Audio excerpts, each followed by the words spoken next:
अंग्रेज महिलाएं, युवा मिस एडेला क्वेस्टेड और वृद्ध श्रीमती मूर भारत यात्रा पर आती हैं। एडेला की अपेक्षा है कि वो श्रीमती मूर के बेटे रॉनी, जो भारतीय शहर चांदपुर में एक ब्रिटिश मजिस्ट्रेट है, से सगाई करेगी। एडेला और श्रीमती मूर दोनों अपनी यात्रा के दौरान वास्तविक भारत को देखना चाहती हैं, न कि अंग्रेजों द्वारा आयातित सांस्कृतिक संस्थानों को। उसी समय भारत में एक युवा मुस्लिम डॉक्टर अजीज अंग्रेजों के हाथों अपने साथ हो रहे बुरे व्यवहार से तेजी से निराश हो रहा है। अजीज विशेष रूप से सिविल सर्जन मेजर कैलेंडर से नाराज है, जिनकी प्रवृत्ति रात के खाने के बीच में तुच्छ कारणों से अजीज को बुलाने की है। अजीज और उसके दो शिक्षित दोस्त हमीदुल्ला और महमूद अली इस बारे में एक जीवंत बातचीत करते हैं कि क्या भारत में एक भारतीय एक अंग्रेज के साथ दोस्त हो सकता है या नहीं। उस रात श्रीमती मूर और अजीज एक स्थानीय मस्जिद की खोज करते समय आपस में टकरा जाते हैं और दोनों में दोस्ती हो जाती है। अजीज इस बात से बहुत प्रभावित और हैरान होता है कि एक अंग्रेज उससे एक दोस्त की तरह व्यवहार करेगा।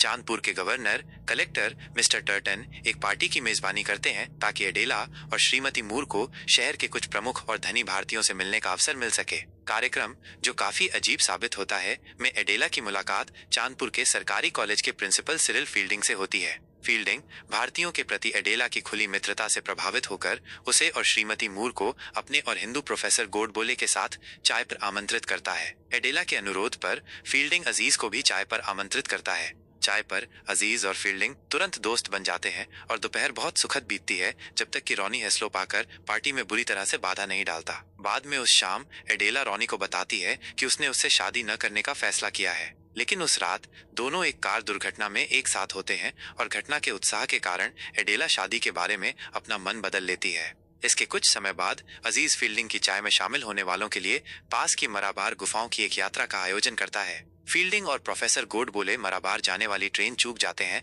इसलिए अजीज दोनों महिलाओं एडेला और श्रीमती मूर के साथ अकेले ही आगे बढ़ता है। एक गुफा के अंदर श्रीमती मूर घिरी हुई जगह से घबरा जाती हैं, जो अजीज के दल से भरी हुई है और उस अजीब प्रतिध्वनि से भी, जो उनकी हर आवाज को बूम के शोर में बदल देती है।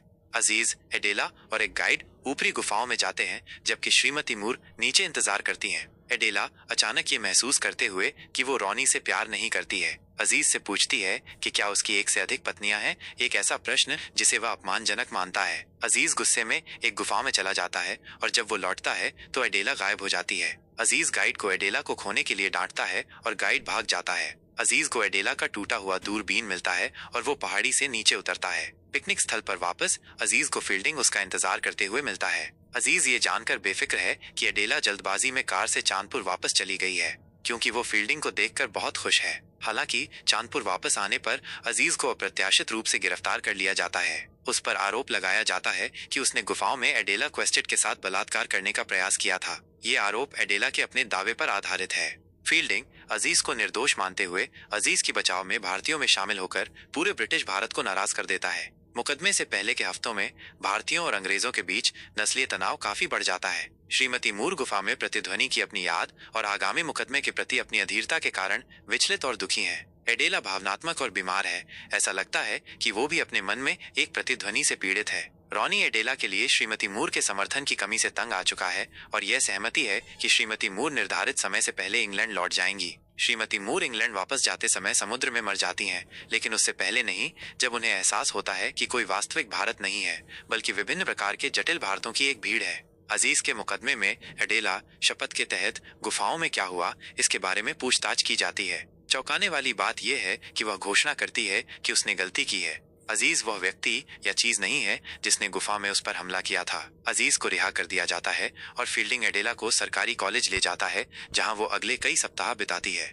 फील्डिंग एडेला का सम्मान करने लगता है, अपने साथियों के खिलाफ खड़े होकर अजीज को निर्दोष घोषित करने में उसकी बहादुरी को पहचानता है। रॉनी एडेला से अपनी सगाई तोड़ देता है और वो इंग्लैंड लौट जाती है। हालांकि अजीज इस बात से नाराज है कि फील्डिंग एडेला से दोस्ती करेगा, जिसने लगभग अजीज की जान ले ली थी, और दोनों पुरुषों के बीच दोस्ती का परिणाम भुगतना पड़ता है। फिर फील्डिंग इंग्लैंड की यात्रा पर रवाना होता है। अजीज घोषणा करता है कि उसका अंग्रेजों से कोई लेना देना नहीं है और वो एक ऐसी जगह पर जाने का इरादा रखता है जहां उसे उनसे सामना न करना पड़े। 2 साल बाद अजीज चांदपुर से कई सौ मील दूर एक हिंदू क्षेत्र मौ के राजा का मुख्य डॉक्टर बन गया है। उसने सुना है कि फील्डिंग ने इंग्लैंड लौटने के तुरंत बाद एडेला से शादी कर ली। अजीज अब सभी अंग्रेजों से बुरी तरह नफरत करता है। एक दिन अपने 3 बच्चों के साथ एक पुराने मंदिर में घूमते हुए उसकी मुलाकात फील्डिंग और उसके बहनोई से होती है। अजीज ये जानकर हैरान होता है कि बहनोई का नाम राल्फ मूर है। पता चलता है कि फील्डिंग ने एडेला क्वेस्टेड से नहीं बल्कि स्टेला मूर से शादी की थी, जो श्रीमती मूर की दूसरी शादी से बेटी थी।